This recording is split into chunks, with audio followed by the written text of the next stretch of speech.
오늘 함께 나누실 하나님의 말씀은 누가복음 14장 25절에서 35절 말씀입니다. 오늘 함께 나눌 하나님의 말씀은 누가복음 14장 25절에서 35절 말씀입니다.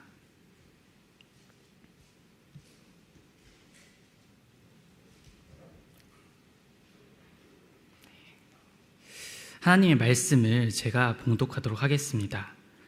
수많은 무리가 함께 갈새 예수께서 돌이키사 이르시되 물은 내게 오는 자가 자기 부모와 처자와 형제와 자매와 더욱이 자기 목숨까지 미워하지 아니하면 능히 내 제자가 되지 못하고 누구든지 자기 십자가를 지고 나를 따르지 않는 자도 능히 내 제자가 되지 못하리라.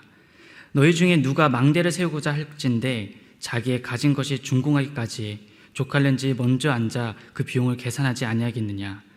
그렇게 아니하여 그 기초만 쌓고 능히 이루지 못하면 보는 자가 다 비웃어 이르되 이 사람이 공사를 시작하고 능히 이루지 못하였다리라. 또 어떤 임금이 다른 임금과 싸우러 갈 때에 먼저 앉아 1만 명으로서 저 2만 명을 거느리고 오는 자를 대적할 수 있을까 헤아리지 아니하겠느냐. 만일 못할 터이면 그가 아직 멀리 있을 때에 사신을 보내어 화친을 청할지니라.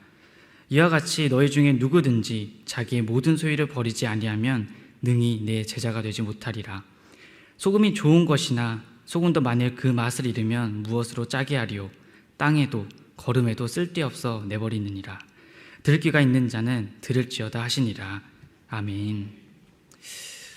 여러분은 혹시 영웅이라는 뮤지컬을 아시나요? 안 죽은 의사에 관한 내용을 담고 있는 뮤지컬입니다.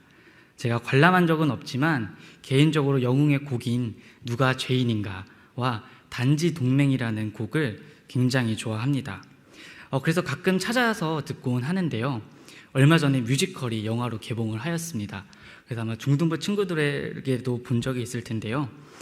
그렇게 뮤지컬이 영화로 개봉하면서 유튜브에 영화의 장면이 곡과 함께 올라왔습니다. 기쁜 마음을 안고 저는 더 자주 찾아보게 되었습니다. 그런데 어느 날 알고리즘에 같은 곡이지만 다른 영상을 한 배경이 있길래 저는 클릭을 하고 보게 되었습니다. 근데 그 영상은 여러 사진이 있었는데 독사진으로 이렇게 되어 있었습니다. 서대문 형무소에 수감되었던 독립운동가분들의 독사진이었습니다. 그리고 그분들의 그 눈빛은 굉장히 오랫동안 제게 기억이 남았습니다. 그 두 눈빛이 모든 것을 설명해 주는 것 같았습니다. 영상에는 그분들의 성함과 함께 옆에 나이가 함께 나왔습니다. 그분들의 나이는 14살부터 20살까지의 나이가 주를 이루었습니다. 저는 문득 이런 생각이 들었습니다. 도대체 왜 그 나이에, 왜 그렇게, 도대체 무엇을 위해, 무엇이 이분들을 그 자리에 서게 했는가. 동시에 독립운동가분들의 그 글과 또 유언이 스쳤습니다. 그분들은 나라를 잃은 후 나라의 진정한 소중함을 깨닫고 또 나라의 가치, 주권의 소중함을 깨닫고 그것을 위해 그분들은 자신의 모든 것을 걸고 나아가게 되었음을 보게 되었습니다. 그분들은 자신보다 빼앗긴 나라를 더 사랑하였던 것이죠. 그리고 오늘날 우리는 나라를 사랑하고 나라를 가장 가치 있는 것으로 여겼던 그분들의 그 정신을 본받고자 노력합니다. 그리고 충분히 본받아야 함은 당연한 것이죠. 우리의 삶을 볼 때 가치라는 것은 굉장히 힘이 있습니다. 인간은 자신이 가치 있다고 여기는 것을 누구나 쫓아갑니다. 돈이 될 수도 있고 명예가 될 수도 있고 살펴본 것처럼 나라가 될 수도 있죠. 인간으로 하여금 모든 것을 내어놓고 희생하며 나아갈 수 있게 합니다. 심지어 심한 고통과 고난도 감내할 수 있는 힘을 주기도 합니다. 놀라운 원동력을 가지고 있는 것이죠. 그만큼 인생에서 굉장히 중요한 부분을 차지하고 있습니다. 그리고 우리 그리스도인에게도 가져야 할 참된 가치가 있습니다. 절대 양보할 수 없고 우리의 모든 것을 희생할 수 있는 그러한 가치가 분명히 있는 것이죠. 오늘은 그리스도인의 참된 가치가 무엇인지 다시 살펴보는 시간을 갖고자 합니다. 오늘 함께 나눈 본문 말씀을 보면 어느 시점부터 수많은 무리가 예수님을 뒤를 따라가고 있습니다. 그러던 중에 갑자기 예수님께서 뒤돌아서서 무리를 향해 말씀하십니다. 자기 아버지나 어머니나 아내나 자식이나 형제나 자매뿐만 아니라 심지어 자기 목숨까지도 미워하지 않으면 내 제자가 될 수 없다. 이것은 한 인생에 있어서 주위에 가장 가까울 사람들을, 그리고 심지어 자신의 목숨까지도 미워해야 예수님의 제자가 될 수 있다는 다소 충격적인 말씀을 하십니다. 특이한 점은 26절에 무엇 하지 않으면 제자가 될 수 없다는 말이 뒤에 반복된다는 것입니다. 27절과 33절에서 동일하게 반복되고 있습니다. 지금 문맥상 예수님을 따르고 있는 무리들은 예수님의 제자가 될 수 없다는 그런 말씀처럼 들립니다. 그들이 무언가를 결단하고 무언가를 교정하고 따르기를 원한다는 그런 느낌을 받게 되죠. 실제로 누가복음에서 예수님께서 뒤를 돌아 말씀하실 때는 보통 꾸중하시거나 어떤 것을 바로잡기 위해서 또는 설명하기 위해서 사용하십니다. 누가복음 7장 9절에서도 예수께서 들으시고 그를 놀랍게 여겨 돌이키사 따르는 무리에게 이르시되, 7장 44절에서는 그 여자를 돌아보시며 시몬에게 이르시되, 9장 5절에서는 예수께서 돌아보시며 꾸짖으시고 10장에서도 제자들을 돌아보시며 조용히 이르시되 라고 말씀하십니다. 여기에 더해서 잊지 말아야 할 것은 지금 예수님께서는 예루살렘을 향해 길을 가고 계신 중이십니다. 결국 십자가를 향해 가고 계신 것이죠. 그렇다면 예수님이 지금 가고자 하는 가시고 있는 그 길은 보통 길이 아니라 죽음을 향한 길입니다. 제자들이 오해했던 것처럼 이 무리들도 동일한 오해를 하고 있는 것처럼 보입니다. 하나님 나라가 아닌 정치적인 나라를 바라보고 있는 것이죠. 지금 무리는 예수님과 같은 길을 가는 것처럼 보이지만 실상은 다른 것을 바라보며 예수님을 따라가고 있습니다. 다른 사람들은 이 무리를 보며 예수님을 따르는 자들이라 생각하고 누구는 제자라고 생각했을 수도 있습니다. 그러나 예수님께서 자신을 따르는 그들을 향해 이렇게 말씀하십니다. 누구든지 내게로 오는 사람은 자기 아버지나 어머니나 아내나 자식이나 형제나 자매뿐만 아니라 심지어 자기 목숨까지도 미워하지 않으면 내 제자가 될 수 없다. 사실 이 말씀은 성경의 말씀과 상충하는 듯해 보입니다. 불일치함을 볼 수 있죠. 성경은 부모를 공경하고 서로 사랑하라고 말씀하십니다. 특히 사랑은 수없이 말씀하시죠. 뿐만 아니라 요한일서 3장 15절에서는 그 형제를 미워하는 자마다 살인하는 자니라고 말씀합니다. 미움은 살인과 같은 것입니다.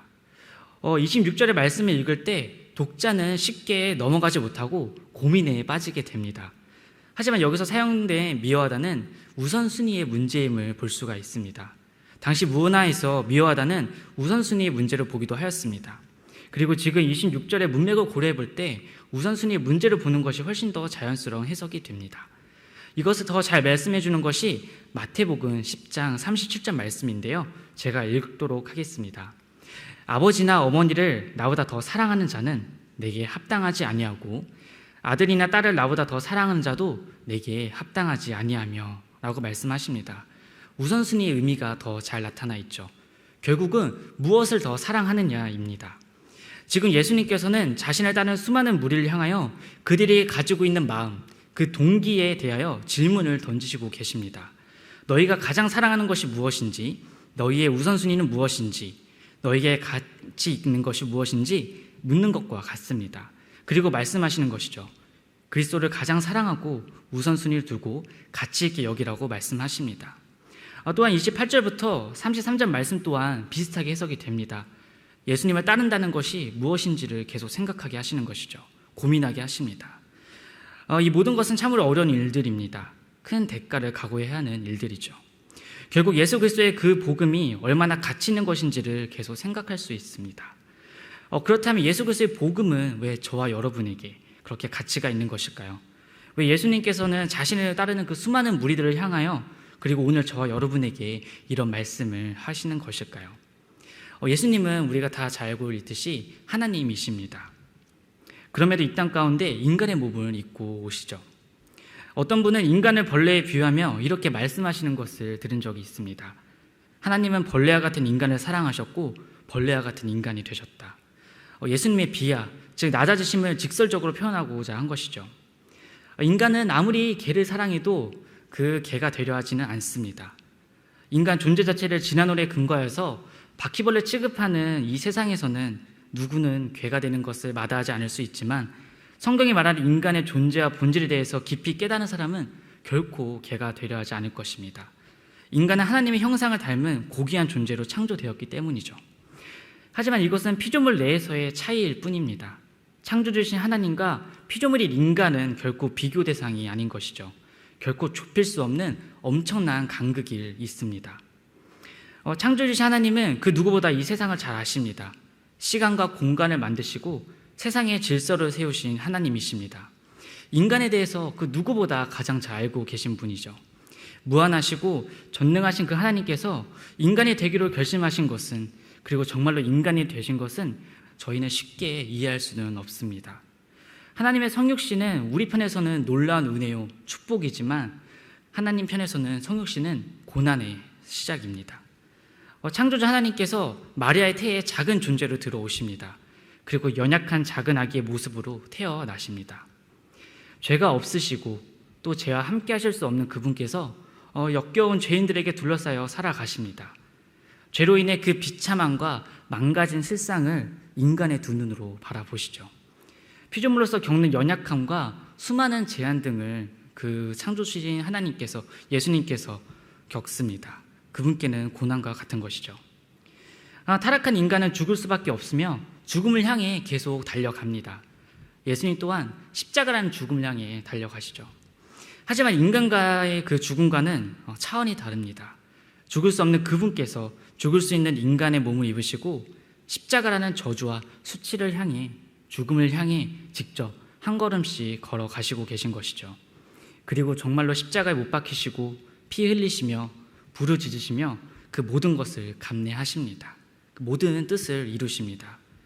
저와 여러분은 이런 질문을 던지게 됩니다.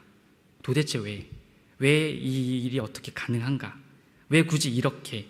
도대체 무엇을 위해 하나님이신 예수님께서 그 십자가에 달리셔야 했는가? 그 이유는 무엇인가? 성경은 놀랍게도 이 모든 물음과 질문 앞에 단 한 단어로 설명을 합니다. 사랑이라고 말씀합니다. 우리를 향한 사랑 때문이라고 말씀하는 그 예수님 앞에서 어떠한 작은 말조차 하지 못한 채 탄식하며 서 있는 제 자신을 보게 되는 것이죠. 그저 예수님의 놀라운 사랑에 압도당해서 가슴을 치며 어쩔 줄 모르는 것이죠. 그 놀라운 사랑으로 죄인 된 저희는 죄인 취급을 받지 않습니다. 저희의 죄를 기억하지 않으시는 것이죠. 예수님을 믿는 신자는 예수님의 의를 입은 자입니다. 이것이 정말 놀라운 말씀이죠. 이 말씀은 가장 의로우신 예수님만큼 우리를 의롭게 보신다는 말씀입니다. 예수님의 그 의가 우리에게 전가되었다는 것은 우리를 이제 의인으로 받아주신다는 말씀입니다. 저희는 영생을 얻었습니다. 에베소서 3장 12절을 세번역 성경으로 읽어드리겠습니다. 우리는 그리스도를 믿음으로써 그분 안에서 확신을 가지고 담대하게 하나님께 나아갑니다. 죄인 되었던 우리가 예수 그리스도를 믿음으로 말미암아 이제 의로우신 창조주 하나님 앞에 담대하게 나아가게 됩니다. 그 하나님 아버지께서는 독생자 예수 그리스도를 참으로 사랑하셨습니다. 그 독생자만큼 저와 여러분을 사랑하심으로 예수님을 우리에게 보내주셨죠. 하나님의 그 사랑, 그 복음이 어찌 귀하지 않겠습니까? 말로 표현할 수 없는 그 대가를 치르신 이 복음이 어찌 가치 있지 않겠습니까? 우리에게 영생을 주신 그 복음이 가장 가치 있지 않겠습니까? 우리는 이 사랑, 이 복음을 받은 자들입니다. 그리고 예수님께서 말씀하시는 것이죠. 십자가를 지고 따르라. 사실 이것은 성도의 변화된 삶의 모습이라고 볼 수 있습니다. 특히 사도 바울이 말하는 복음에서 가장 잘 드러나는 것 같습니다. 사도 바울의 복음을 잘 살펴보면 이 변화라는 것을 빼놓을 수가 없습니다. 하나님께서 우리를 변화시키기 위해 어떤 일을 하셨는지, 우리의 변화를 위해 하나님이 준비하신 것에 관해서 이야기를 합니다. 그리고 이에 대한 신자의 반응에 대해서 사도 바울은 당연한 신자의 어떠한 반응이 있어야 한다고 이야기합니다. 고린도후서 5장 15절을 제가 읽도록 하겠습니다. 그런데 그리스도께서 모든 사람을 위하여 죽으신 것은 이제부터는 살아있는 사람들이 자기 자신들을 위하여 살아가도록 하려는 것이 아니라 자기들을 위하여서 죽으셨다가 살아나신 그분을 위하여 살아가도록 하려는 것입니다. 사도 바울은 우리를 위해 자기 생명을 기꺼이 주신 분에게 우리 자신을 드리는 것이 근본적으로 옳은 당연한 신자의 반응임을 말하고 있습니다. 이 세상 그 무엇보다 복음을 가장 가치 있게 여기며 살아가는 삶을 말하고 있습니다. 복음을 부끄러워하는 것이 아닌 복음을 자랑하는 삶을 살아가야 하는 것이죠. 이것이 우리가 회복해야 할 참된 가치와 삶의 모습입니다. 세상 사람들처럼 우리도 가치가 있다고 여기는 것을 향해 끊임없이 달려가고 있습니다. 우리의 모든 것을 희생하게 마다하지 않죠. 저희 중등부 친구들도 마찬가지입니다. 자신들이 가치 있다고 여기는 걸 향해서 멈출 줄 모른 채 달려가고 있습니다. 공부를 위해서 자신들 그 시간을 희생하고 또 배고픔도 또 그 놀고 싶은 마음도 또 여러 마음 모든 것을 희생하면서 그것을 향해 달려가고 있는 것이죠. 그리고 그것을 수없이 내뱉습니다. 그리고 전하며 살아갑니다. 그렇다면 가장 중요한 것은 오늘 우리가 무엇을 가장 가치 있게 여기고 있는지라는 것입니다. 오늘날 교회에서조차 복음의 가치는 많이 사라지고 있습니다. 그리고 또 많이 사라졌습니다. 예수님을 믿고 따른다고 하는 수많은 사람들이 예수님과 다른 것을 바라보며 살아가고 있는 시대입니다. 예수님은 복음 자체이신 자신을 가장 사랑하라고 말씀하시고 또 십자가를 지고 따르라 말씀하시고 가지고 있는 그 어떤 소유보다 자신을 소중히 여기라고 말씀하시고 그리스도의 본질을 잊지 말라고 말씀하시지만 오늘 우리는 여전히 다른 것을 바라보면서 나아갈 때가 너무나 많은 것이죠. 그리고 이것이 정말 위험하고 또 저와 여러분이 경각심을 가져야 하는 것은 우리가 가치 있다고 생각하는 것이 우리 아이들 그리고 다음 세대들에게 그대로 전해진다는 것입니다. 제가 중등부를 섬기기 시작하면서 세대 차이를 많이 느끼게 되었습니다. 처음에는 나이 차이가 별로 나지 않는다고 생각하고 또 젊은 쪽에 속한다고 생각해서 그런 걱정을 전혀 하지 않았는데 막상 아이들을 맞아보니 너무나 다른 것이죠. 외모로는 잘 느껴지지 않았는데 삶과 문화는 차이가 너무나 많이 났습니다. 그래서 아이들이 이해하고 친해지기 위해서 처음 했던 것이 음원 차트에 들어가서 노래를 듣는 것이었습니다. 그리고 아이들이 즐겨볼 만한 드라마, 영화들을 하나하나 살펴보았습니다. 그리고 들었던 마음은 어떤 마음이 들었냐면 정말 착잡했습니다. 사실 겁이 많이 났습니다. 아이들을 둘러싸고 있는 이 세상 그리고 아이들이 늘 접하는 그 문화는 성경과는 완전히 달랐습니다. 그리고 놀라운 것은 이들이 배우는 그 학교 교육 또한 다르지 않았다는 것이죠. 학교 교육조차 진화론에 근거하여 인간의 존재는 무가치해졌습니다. 자신의 소리에 귀를 기울이고 그것에 집중하라고 끊임없이 말씀합니다. 그리고 그것에 대해서 그 누구도 문제를 제기해서는 안 되는 것이죠. 하나님의 말씀이자 신자에게 신앙과 삶의 유일한 규범인 이 성경 앞에서도 굴복하지 않고 복종하지 않게 되었습니다. 오직 내 자신이 가장 중요한 것이죠. 안타깝게도 이런 현실 속에서 아이들은 불완전하고 왜곡된 죄인된 자신을 믿게 되었습니다. 이 아이들이 둘러싸인 환경에서 복음은 어디에도 없습니다. 진리의 말씀은 어디에도 찾아볼 수 없는 것이죠. 자녀를 두신 부모님들, 또 교회학교 선생님들, 그리고 아이들에게 영적인 부모가 되어주시는 모든 성도님들, 우리조차 복음을 가장 가치 있게 여기지 않는다면 아이들에게 복음이 전해지는 것은 너무나 어려운 시대입니다. 우리가 복음을 받은 자로서 마땅한 삶을 살지 못한다면 아이들은 그리스도인의 삶이 어떤 것인지 결코 볼 수 없는 시대가 되었습니다. 어떤 분들은 이렇게 말을 하실 수 있습니다. 그리고 많은 분들이 이런 말을 하죠. 너무나 어렵다고. 아이들이 변하지 않을 것 같고 너무나 지치고 어떻게 해야 할지 모르겠다고 말씀합니다. 그런데 저 또한 늘 마음을 다잡으면서 나아가야 합니다. 얼마 전에 기독교교회 수업에서 저에게 각자 이름을 넣어서 읽게 하신 문장이 있습니다. 에스겔 37장 말씀을 하시면서 읽게 하셨는데요.